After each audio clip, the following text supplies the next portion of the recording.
নতুনকৈ ৰেচন কাৰ্ডৰ আবেদন কৰা সকলৰ বাবে আহিছে ডাঙৰ খবৰ। 1 অক্টোবৰৰ পৰা নতুন পদ্ধতিৰে লাভ কৰিব ৰেচন। চাই লওক নতুন নিয়ম কেইটা কি। নতুনকৈ ৰেচন কাৰ্ডৰ আবেদন কৰা সকলৰ বাবে আহিছে ডাঙৰ খবৰ।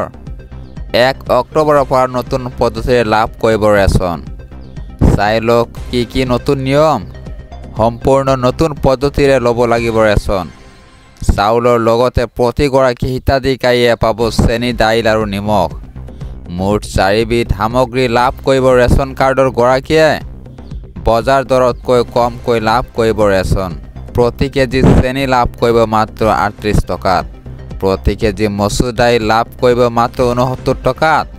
প্ৰতি কেজি নিমখ লাভ কৰিব মাত্ৰ 10 টকাত। কেৱল ইমানেই নহয়, 700 টকাত লাভ কৰিব ৰন্ধন গেছৰ চিলিণ্ডাৰ। ইয়াৰ উপৰি যদিহে আপোনাৰ উজালা গেছ কানেকশ্যন আছে মাত্ৰ 250 টকাতে পাব চিলিণ্ডাৰ। ইয়াৰ উপৰি যদিহে আপোনাৰ উজালা গেছ কানেকশ্যন আছে মাত্ৰ 250 টকাতে পাব চিলিণ্ডাৰ। কিন্তু এই ৰেচন সংগ্ৰহৰ সময়ত বাধ্যতামূলকভাৱে দিব লাগিব ফিংগাৰপ্ৰিণ্ট। আজিৰ পৰৱৰ্তী গুৰুত্বপূৰ্ণ খবৰ। নন্দিনী কাশ্যপক বচাবলৈ ষ্টেডিয়ামৰ মালিক মহবুবুল হকৰ ভয়ংকৰ কাণ্ড। এই মুহূৰ্তত আহি পৰিছে আন এটা ব্ৰেকিং নিউজ। সামিউলৰ পৰিয়ালক দিছিল 5 লাখ টকাৰ অফাৰ। নন্দিনী কাশ্যপক বচাবলৈ ষ্টেডিয়ামৰ মালিক মহবুবুল হকৰ ভয়ংকৰ কাণ্ড। সামিউলৰ পৰিয়ালক গছৰ উঠাই ল'বলৈ দিছিল 5 লাখ টকাৰ অফাৰ। নন্দিনী যে সঁচাকৈ ওপৰৰ মাল সেইদিনাই গম পাইছিলোঁ। ষ্টেডিয়ামৰ মালিকে 5 লাখ টকা দিয়াৰ আশ্বাস দিছিল সামিউলৰ পৰিয়ালক। মহবুবুল হকৰ পিয়ে সামিউলৰ মোমায়েকক লৈ গৈছিল মেঘালয়লৈ। নন্দিনীৰ হৈ হাস্পতাললৈ যোৱাৰো আশ্বাস দিছিল মহবুবুল হকে। নন্দিনী কাশ্যপক বচাবলৈ ষ্টেডিয়ামৰ মালিক মহবুবুল হকৰ ভয়ংকৰ কাণ্ড। আজিৰ পৰৱৰ্তী গুৰুত্বপূৰ্ণ খবৰ।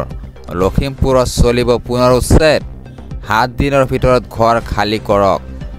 লখিমপুৰত চলিব পুনৰ বৃহৎ উচ্ছেদ অভিযান। 7 দিনৰ ভিতৰত ঘৰ খালী কৰক। উচ্ছেদ কৰিবলৈ প্ৰশাসনে যাই কৰিলে জাননী। উত্তৰ নাওবৈচা ৰাজহ চক্ৰৰ অন্তৰ্গত ফুকন দলনি ৰাজহ গাঁৱৰ চৰকাৰী সংৰক্ষিত পথাৰ গৌচৰণীয়া পথাৰৰ ভূমিত চলিব বৃহৎ উচ্ছেদ। বেদখলকাৰীক 7 দিনৰ সময়সীমা বান্ধি দিছে জিলা প্ৰশাসনে। জাননী জাৰিৰ পিছতে হাহাকাৰ লাগিছে বেদখলকাৰীৰ। বেদখলকাৰীয়ে ভাঙি নিছে ঘৰ দুৱাৰ। আজিৰ পৰৱৰ্তী গুৰুত্বপূৰ্ণ খবৰ। অসমত মিয়ালেণ্ড বিচৰাসকল সংখ্যালঘু ৰাইজৰ অভিভাৱক নহয়। এই মুহূৰ্তত পৰিছে আন এটা ব্ৰেকিং নিউজ। মিয়ালেণ্ড বিচৰা শক্তিক অসমৰ পৰা উৎখাত কৰা হ'ব। এইদৰে মন্তব্য দিছে আমছু। অসমত মিয়ালেণ্ড বিচৰাসকল সংখ্যালঘু ৰাইজৰ অভিভাৱক নহয়। মিয়ালেণ্ড বিচৰা শক্তিক অসমৰ পৰা উৎখাত কৰা হ'ব। কোনো সংখ্যালঘু মানুহে মিয়ালেণ্ড দাবী নকৰে। বিচ্ছিন্নতাবাদী শক্তিৰ লগত কেতিয়াও অসমৰ সংখ্যালঘু সমাজ নাছিল, নাই আৰু ভৱিষ্যতেও নাথাকে। আমি বৃহত্তৰ অসমীয়া জাতিৰ এটা অবিচ্ছেদ্য অংগ। আমি বৃহত্তৰ অসমীয়া জাতিক একেলগে আগুৱাই লৈ যোৱাটো বিচাৰোঁ। আমি অসমীয়া হৈ আছোঁ, অসমীয়া হৈয়ে থাকিম। মিয়ালেণ্ড বিচৰাসকলৰ বিৰুদ্ধে চৰকাৰে কঠোৰ ব্যৱস্থা গ্ৰহণ কৰিব লাগে। এই দাবী আমছুৰ সভাপতি ৰেজাউল কৰিম চৰকাৰৰ। আজিৰ পৰৱৰ্তী গুৰুত্বপূৰ্ণ খবৰ। খিলঞ্জীয়া নহয় সন্দেহজনক লোককহে কৰা হ'ব উচ্ছেদ। উচ্ছেদক লৈ মুখ্যমন্ত্ৰীৰ ডাঙৰ মন্তব্য। ৰাজ্য চৰকাৰে খিলঞ্জীয়াৰ মাটিত নকৰে উচ্ছেদ। সন্দেহজনক নাগৰিককহে কৰা হ'ব উচ্ছেদ। খিলঞ্জীয়াক শংকিত নহ'বলৈ আহ্বান মুখ্যমন্ত্ৰীৰ। চৰকাৰে খিলঞ্জীয়া মানুহৰ ক্ষেত্ৰত কৰা নাই ছাৰ্ভে। বিভিন্ন স্থানৰ পৰা অহা মানুহক লৈ কৰা হ'ব জৰীপ। মহানগৰীত জনগাঁথনি সলনি কৰা লোকৰ বিৰুদ্ধেহে চলিব জৰীপ। মহানগৰীত এনেকুৱা মানুহ কিমান সোমাইছে তাৰ হ'ব পৰ্যবেক্ষণ। 3টা প্ৰজন্ম যদি অসমৰ নহয় তেতিয়াহে চলিব ছাৰ্ভে। খিলঞ্জীয়াক দিয়া হ'ব বসুন্ধৰাৰ অধীনত মাটিৰ পট্টা। কেৱল বনাঞ্চলতহে হ'ব ছাৰ্ভে। ৰাজ্য চৰকাৰে ধৰ্মৰ ভিত্তিত কৰা নাই উচ্ছেদ। শীঘ্ৰে মহানগৰীত কৰা হ'ব উচ্ছেদ। মহানগৰীৰ উচ্ছেদক লৈ মুখ্যমন্ত্ৰীৰ এয়া বৃহৎ মন্তব্য। আজিৰ পৰৱৰ্তী গুৰুত্বপূৰ্ণ খবৰ।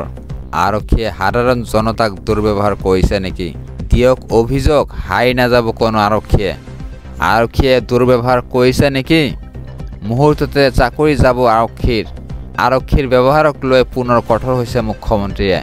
কোনো সাধাৰণ জনতাক দুৰ্ব্যৱহাৰ কৰিলে লোৱা হ'ব কঠোৰ ব্যৱস্থা। আৰক্ষীয়ে কোনো সাধাৰণ জনতাক দুৰ্ব্যৱহাৰ কৰিব নোৱাৰিব। দোষী সাব্যস্ত হ'লে আৰক্ষী হাৰি নাযাব।